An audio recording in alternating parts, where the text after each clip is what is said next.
Salut, on ouvre un nouveau chapitre dans ce cours sur les matériaux et cette fois-ci on va parler de deux paramètres particuliers, à savoir l'emissive color qui en général est très fortement apprécié de tous. C'est ce qui va nous permettre de pouvoir donner une lueur en fait autour de nos lumières pour donner un effet par exemple de néon. C'est ce qui va également, et c'est l'exemple qu'on va prendre dans le cadre de ce cours, utiliser par exemple pour des spots dans des appartements. Vous mettez un spot au plafond, et bien vous avez l'ampoule qui va émettre un halo comme ça de lumière autour. L'emissive color ça va être exactement ça, on va travailler dessus. Et dans un deuxième temps dans la vidéo donc suivante, on travaillera sur la normal map qui est aussi extrêmement intéressante. C'est ce qui va nous permettre de faker, de tricher un petit peu sur le rendu. Ça va nous permettre de faire croire aux joueurs qu'il y a du relief sur certaines parties du jeu, sur certains éléments du jeu, sur certains acteurs, sauf qu'en fait pas du tout. C'est notamment utilisé sur des murs de pierre, pourquoi pas, mais en fait c'est vraiment sur tous les acteurs, on a des normal maps. Ça va nous donner l'impression d'avoir du relief alors qu'il n'en est absolument rien, et donc en termes d'optimisation c'est super intéressant. Donc on se rend tout de suite dans Unreal et ce que l'on va faire c'est aller à la racine du projet dans le dossier Contents. Vous créez un nouveau dossier qui va s'appeler Spot, donc vous faites clic droit et vous faites New Folder. Ensuite, vous rentrez dans ce dossier et là, on va venir importer les fichiers que je vous mets à disposition. Alors, il faut savoir que 3 de ces 4 fichiers sont tout simplement des fichiers qui sont mis à disposition gratuitement par Epic Games dans le cadre de projets qu'ils mettent pour apprendre donc à créer avec Unreal Engine. Du coup, on va récupérer, nous, tout d'abord, celui-ci, le SM Round Sailing Light, qui est le static mesh que l'on va utiliser, donc ce fameux spot. Je le sélectionne, je fais ouvrir. La fenêtre de dialogue me donne plusieurs informations. Lors de l'importation, on peut, si on souhaite, modifier le scale, des informations de rotation ou autre. Donc, on ne modifie pas ça. Juste ici, sur le Material Import Method, ce que l'on va faire, c'est qu'on va dire ne pas créer de matériaux. Comme ça, on créera nous-mêmes notre matériau pour notre propre mesh. Et on peut cliquer sur Import All ou Import. On n'a qu'un fichier, donc ça ne change pas grand-chose. Cette fenêtre d'information, pas de souci, vous inquiétez pas. C'est juste une information par rapport au mesh qu'on importe, mais ce n'est pas du tout bloquant. Une fois qu'on a fait ça, on voit donc qu'on a notre mesh qui est ici. On peut cliquer 2 fois dessus. Dans le viewport, on va utiliser clic droit plus ZQSD pour se déplacer. Et voici à quoi ressemble notre mesh. Donc vous voyez, c'est relativement simple, c'est un spot. On devine bien la forme autour et l'ampoule que l'on met au centre. On va voir comment justement éclairer cette partie-là avec l'emissive. On revient dans le Content Browser, on va à nouveau importer et cette fois-ci, on va importer les 3 autres fichiers. Donc je fais une sélection multiple avec le contrôle enfoncé et j'importe ces fichiers-là. Cette fois-ci, ça ne me demande pas d'informations particulières. On voit qu'on a tous nos éléments qui sont là. Maj CTRL S pour pouvoir sauvegarder tous vos fichiers. On est tout bon. Alors, ce qu'on va faire dans un premier temps, c'est qu'on va créer notre matériau pour notre spot justement. Parce que pour l'instant, on a des textures qui sont là. On a le static mesh qui est là, mais le matériau n'est pas créé. Donc on fait un clic droit, on crée un nouveau matériau que l'on va appeler M majuscule underscore spot tout simplement. On double-clique pour entrer dans ce matériau. Je vais le passer en plein écran. Et pour avoir la prévisualisation ici en temps réel de mon mesh, c'est-à-dire de mon spot, bien rappelez-vous, on va directement dans le Content Browser, on sélectionne en cliquant une fois sur le mesh en question. On revient dans le matériau, on clique sur ce bouton et ça nous permet d'avoir la preview sur ce mesh. Je maintiens le bouton droit enfoncé, je fais droite-gauche comme ça pour zoomer ou dézoomer. Et une fois que je suis comme je veux, je clique droit, pardon. Et une fois que je suis positionné comme je veux, je maintiens le clic gauche enfoncé, le bouton gauche, et je peux pivoter autour. Donc je me mets comme ça pour avoir une bonne visibilité. Avant de s'attaquer à l'emissive, on va donner les propriétés que l'on souhaite à notre matériau pour pouvoir donner l'aspect que l'on souhaite ici à notre spot.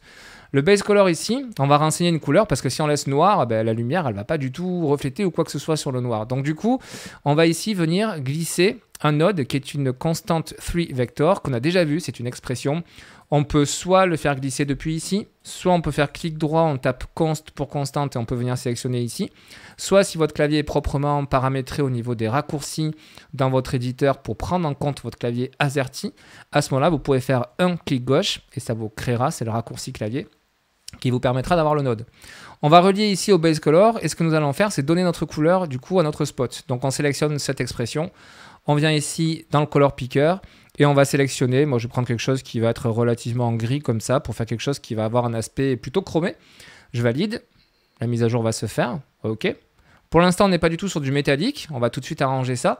Donc on va venir glisser ici, ou plutôt renseigner une valeur. La valeur métallique, vous savez, elle va être comprise entre 0 et 1. 0, c'est pas du tout métallique. 1, c'est métallique. Pour renseigner une valeur comme ça, c'est à nouveau une constante qu'on va utiliser.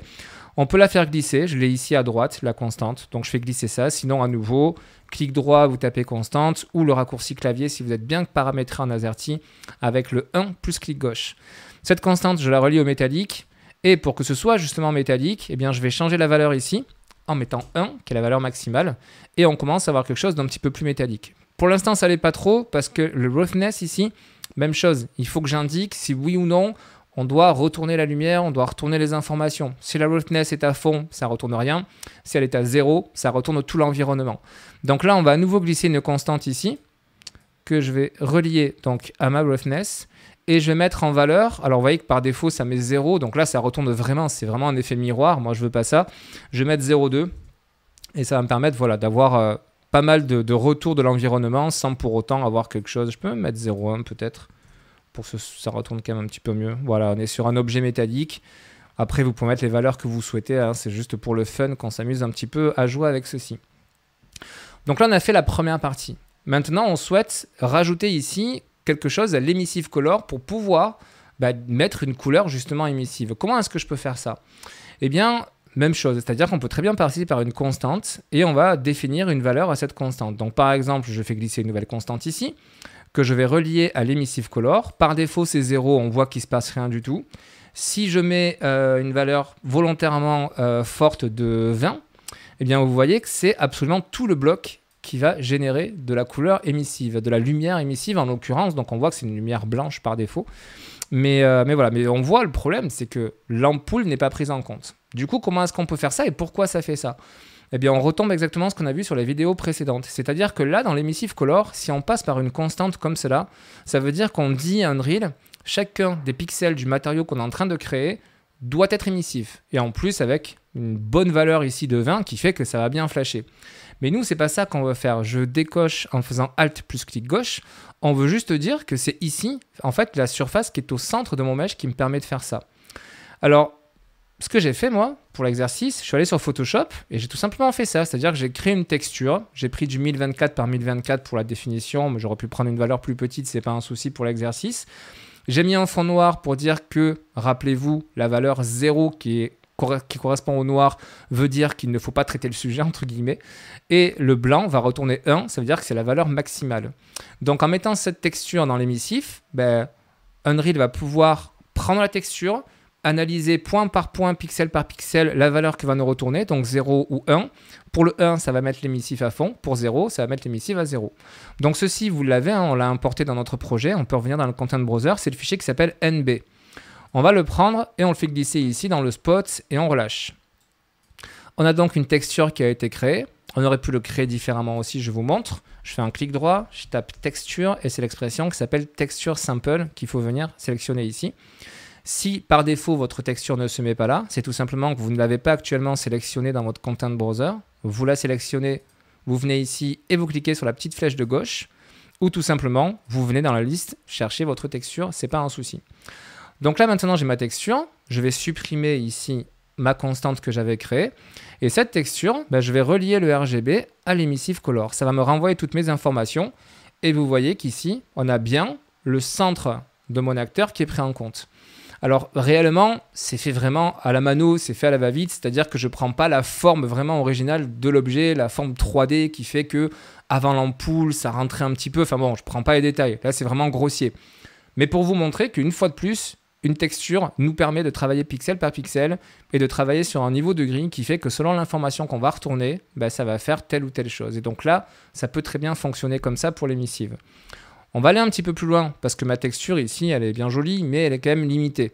Donc on va changer cette texture. Donc on va retourner dans le Content Browser et on va récupérer cette texture-là, qui est une texture à la base pour utiliser des masques. On verra ça plus tard, mais on va l'utiliser parce que vous avez déjà vu plein de choses dans ce cours qui vous permettent de vous amuser avec les textures. On la sélectionne, on vient dans le matériau et dans ce texture sample ici, on vient cliquer sur la flèche de gauche qui est à ce niveau-là pour mettre à jour le matériau. Et on vient récupérer ceci. Le rendu pour l'instant, qu'est-ce qui se passe? Pourquoi quand on relie le RGB à notre emissive color, on a toutes ces couleurs? Parce que c'est un petit peu exactement comme le base color qui est au-dessus. Rappelez-vous, quand on relie du RGB, ça prend vraiment en compte les couleurs. Par contre, quand on relie une seule valeur, ça va la considérer comme rouge. Ça, c'était la spécificité du base color. Mais encore, quand je vous dis comme rouge, mais réellement, c'est juste une valeur de 0 à 1. Je vous invite vraiment à regarder les cours précédents par rapport aux matériaux. Bien là, c'est pareil. C'est-à-dire que si on relie le RGB, ça va prendre les couleurs, ça va gérer des couleurs. Donc on voit qu'il y a de l'émissif sur toutes les couleurs, mais on voit que ça applique des couleurs qui du coup sont extrêmement moches, c'est-à-dire le vert et le magenta. Bref, on ne veut pas ça. Donc je vais délier ceci. Et nous, ce qu'on veut faire, c'est quoi? Dire en fait que c'est la partie ici magenta, donc qui tire vers le rouge, que l'on souhaite mettre en émissif. Donc si je pars du channel rouge ici et que je le relie à l'emissive color, qu'est-ce qui va se passer? Bien, on a bien notre ampoule, donc la partie qui était donnée par Unreal Engine, hein, c'est un masque qui est dédié justement pour ce spot. Et bien cette partie-là qui correspond vraiment au spot, on voit que du coup c'est éclairé en blanc. C'est toujours pour la même explication. C'est-à-dire que quand on va travailler sur les cadeaux un par un, on a beau parler de rouge, de vert et de bleu, ce n'est pas une couleur qu'on va renvoyer. On va renvoyer la valeur comprise entre 0 et 1 pour chacun des pixels, sachant que cette valeur, elle va être calculée par rapport au rouge qu'il y a sur la texture. Mais du coup, ici, c'est vraiment une valeur de 0 à 1. Et vous l'avez compris, la valeur par défaut, ça va être du blanc que va nous retourner l'emissive color. Donc on voit qu'on commence à s'amuser comme ça un petit peu sur notre spot. Donc ça, c'est cool. On va le mettre sur notre niveau. Donc, je retourne sur mon écran principal. Je fais glisser mon spotlight ici. Je le relie.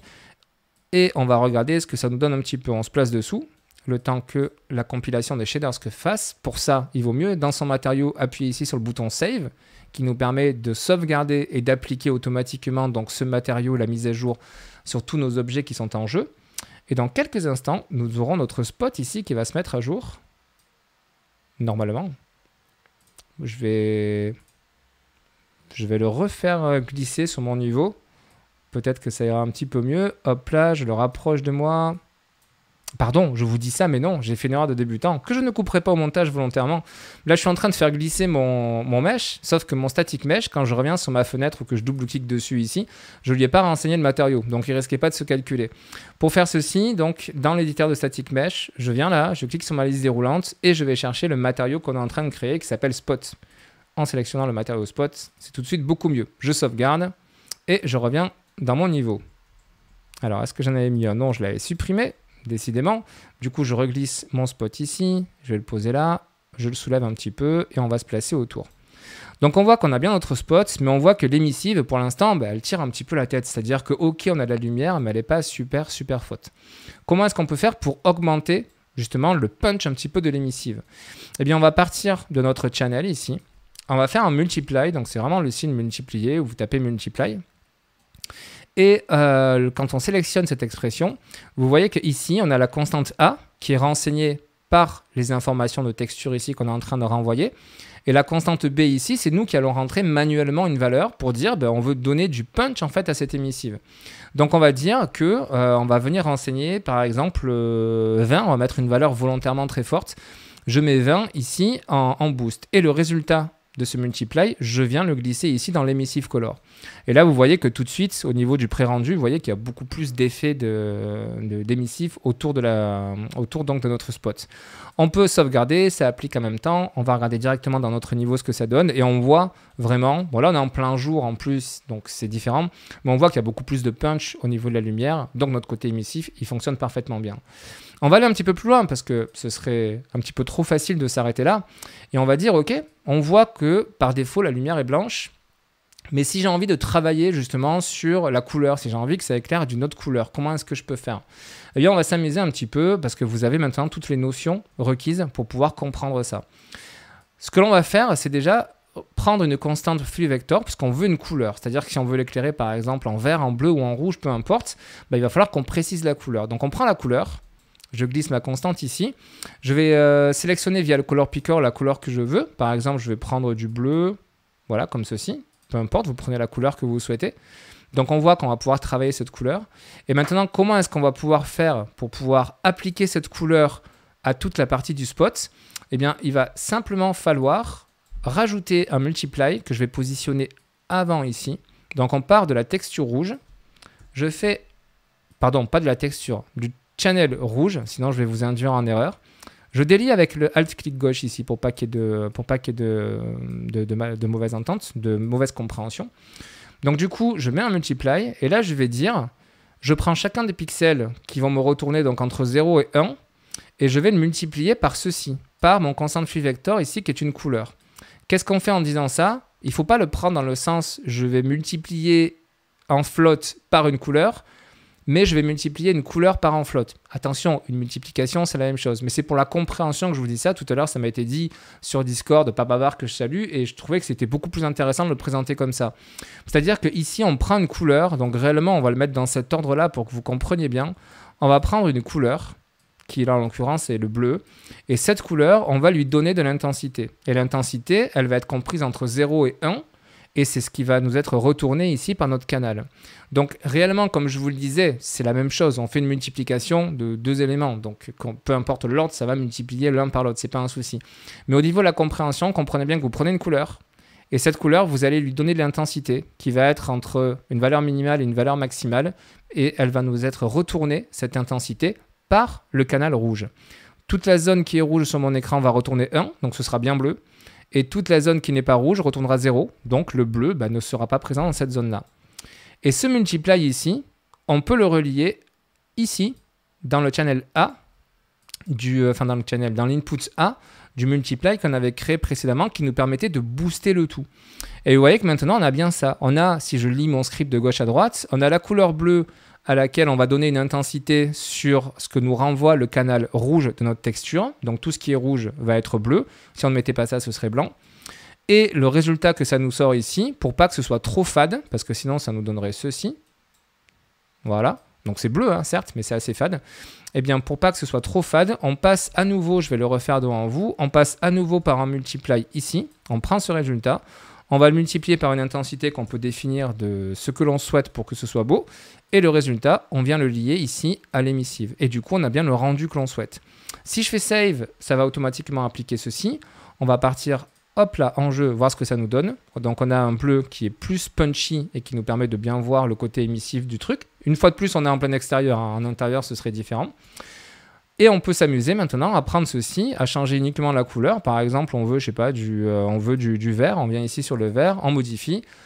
Le calcul se refait et du coup, on a une lumière qui est verte. Donc comme ça, très facilement, et on le verra dans la suite de ce cours quand on va passer sur les matériaux instance, on va pouvoir, à partir d'un seul matériau, pouvoir tout simplement, dans un des paramètres, dans mode éditeur dans Unreal, modifier la couleur du spot que l'on souhaite pour pouvoir, même on peut très bien rendre la feature disponible en jeu en runtime, le joueur peut très bien choisir la couleur donc qu'il souhaite donner à chacun de ces spots, pour l'exemple du spot bien entendu.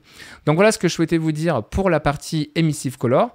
On se retrouve donc dans la vidéo suivante pour toute la partie qui va concerner du coup la normal map. Comprenez bien vraiment ces notions de comment est-ce que je peux jouer avec mes différents canaux. Mes canaux ne me retournent pas une couleur, mais me retournent une valeur comprise entre 0 et 1 par rapport à la couleur justement R, G ou B. Et avec ça, on peut faire vraiment plein de choses dans Unreal. Donc voilà, on se retrouve dans la vidéo suivante sur la normal map.